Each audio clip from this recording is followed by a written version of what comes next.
Sean todos bienvenidos a la presentación de la innovadora máquina de mano rotativa Vimen. En primera instancia daremos una introducción hacia el proyecto de la máquina como tal y pasaremos a el diseño de cada uno de los componentes de máquina. Finalmente concluiremos el diseño. Entonces, como diseñadores surge la interrogante, ¿cómo poder llevar a cabo ciertas labores cotidianas del día a día que requieren esfuerzo rotativo? Entonces, podemos ver que manualmente no se hace sencillo ni cómodo. Entonces, como diseñadores, partimos de esa idea y llevamos a cabo este proyecto de máquina, que como podemos ver consta de dos ejes, un eje motor y un eje de acción. La potencia se transmitirá por engranajes y aquí podemos ver, bueno, lo que viene siendo el lucillo portaherramientas. La sujeción o soporte de los ejes se llevará a cabo mediante rodamientos y cojinetes de deslizamiento respectivamente. Entonces, para poder hablar del proyecto tenemos que realizar una investigación inicial. Partimos de una máquina de referencia como lo es el Berbequí y posteriormente hablamos de cuál es la tarea más exigente o demandante para esta máquina. Concluimos que es el taladrado. Entonces, llevando a cabo cálculos de mecanizado, podemos obtener tanto la velocidad de giro como la potencia requerida. Y pasamos posteriormente entonces a lo que viene siendo el estudio del motor eléctrico. Para poder hacer esto, también requerimos de una fase investigativa y concluimos que se pueden tener entre 8000 y 20000 RPM. Entonces, con todos estos parámetros, toda esta información, procedemos entonces al diseño de los engranajes, que es el primer componente de máquina porque nos dará las cargas a las cuales está sometido el eje. Entonces, planteamos una relación 10 a 1. Todo esto, todos los detalles se encuentran en el informe y se pueden leer aquí también.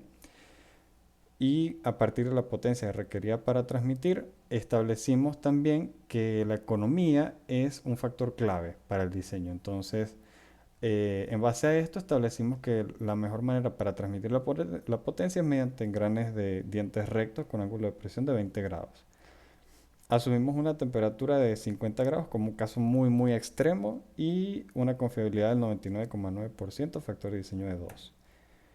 Llevando a cabo cada uno de los pasos a seguir recomendados por la ACMA, tomando las decisiones en cada uno de los pasos necesarios y calculando el ancho de cara mínimo requerido, pudimos llegar a la conclusión de que el diseño es satisfactorio mediante una engrane corona de 100 dientes con paso diametral 32 y un piñón de 10 dientes de paso diametral 32, ambos de acero nitrurado nitraloy N grado 2. Entonces, con esto el diseño de los engranes es satisfactorio. El paso diametral es elevado porque se busca mantener las dimensiones. Para los ejes de transmisión vamos a tener dos. Entonces, para el eje de acción tenemos la configuración axial que se muestra en pantalla con un anillo de ranura de retención. Y vamos a configurar las dimensiones axiales de cada uno de los tramos mediante la lógica y el sentido común ingenieril. Entonces, para poder estimar cuáles van a ser las cargas, tenemos el par que se requiere transmitir al piñón y el par producto de las fuerzas electromagnéticas ejercidas por el devanado del motor. Este par asumimos que va a ser igual en magnitud, pero en sentido contrario al par que va a transmitir el piñón y a su vez se va a producir justo en el punto intermedio de esta porción AB, el punto que llamamos O. Esta suposición se estableció para simplificar el problema, porque de lo contrario sería muy complicado.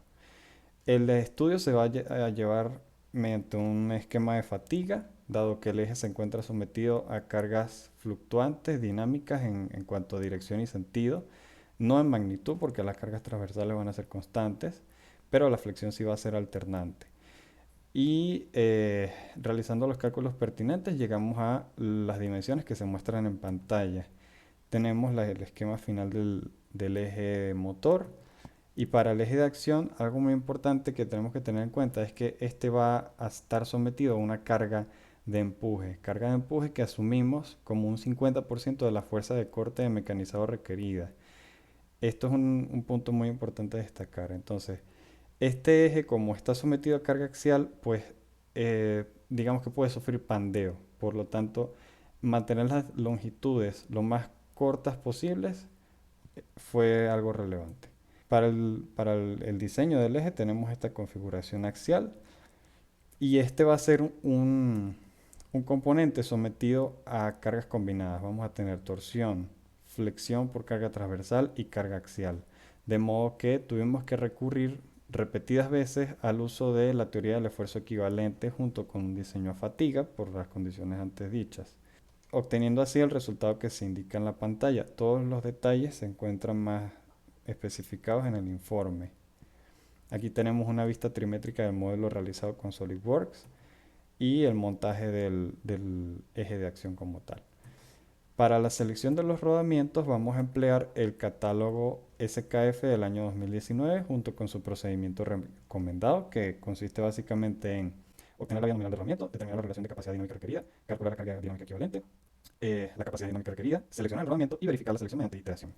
Entonces, realizando ese procedimiento para el eje motor, obtuvimos rodamiento 6262 RSH para el apoyo A, mientras que para el apoyo B un rodamiento 6300. Empleamos rodamientos de una hilera rígido de bolas porque este eje va a estar sometido únicamente a carga radial en primera instancia y segundo, dado que la carga radial que experimenta realmente no es elevada, por lo cual rodamientos rígidos de bolas son perfectos para la labor, son comercialmente bastante fáciles de encontrar y son económicos.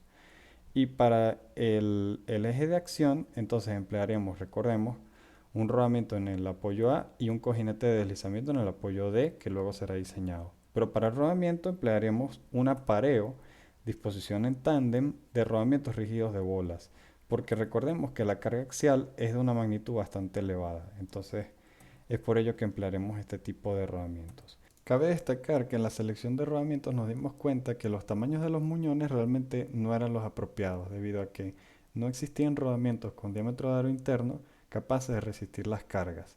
Por eso es que los muñones fueron redimensionados, como se muestra más detallado en el proyecto, en el informe. Y para el cojinete de deslizamiento, que fue el último componente de máquina diseñado, pues tenemos básicamente que las razones para emplear cojinetes de deslizamiento se muestran aquí en pantalla. Definimos las condiciones de operación del cojinete, tales como, por ejemplo, las dimensiones iniciales, la temperatura de operación, la viscosidad de operación del lubricante. Seleccionamos el lubricante, entre otros factores. Obtuvimos la viscosidad de operación entonces. Determinamos los factores de desempeño, verificamos que el desempeño sea el adecuado comparándolo con criterios en la bibliografía, seleccionamos el material y finalmente concluimos el diseño. Entonces, como podemos ver en pantalla, tenemos el cojinete como se planteó originalmente. Entonces, planteamos una relación LD1, primero por la comodidad de la producción, segundo porque vamos a necesitar de buena superficie para la carga por área proyectada, porque de lo contrario, ese valor se va a ir para arriba, se va a disparar y no va a haber lubricante capaz de garantizar una lubricación hidrodinámica estable para este cojinete. Entonces, finalmente obtuvimos esta tabla resumen que muestra en primera instancia las condiciones de funcionamiento que vamos a tener. Tenemos la carga aplicada, la velocidad de giro y finalmente los factores de desempeño del cojinete obtenidos mediante los gráficos de Raimondi y Boyd. Tenemos entonces que seleccionar el material. Entonces el trimetal fue una opción, pero nos pareció muy costoso.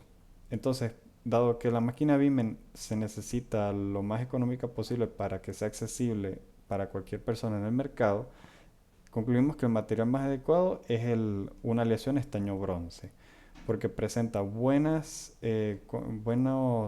digamos, un buen comportamiento ante lo que se necesita y también no es tan costoso si lo comparamos con el trimetal de Babbitt.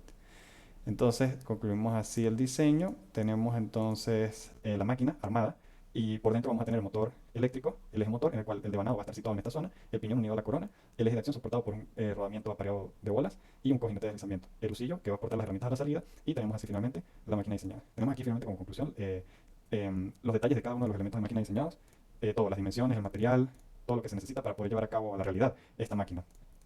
Y con ello concluimos el proyecto.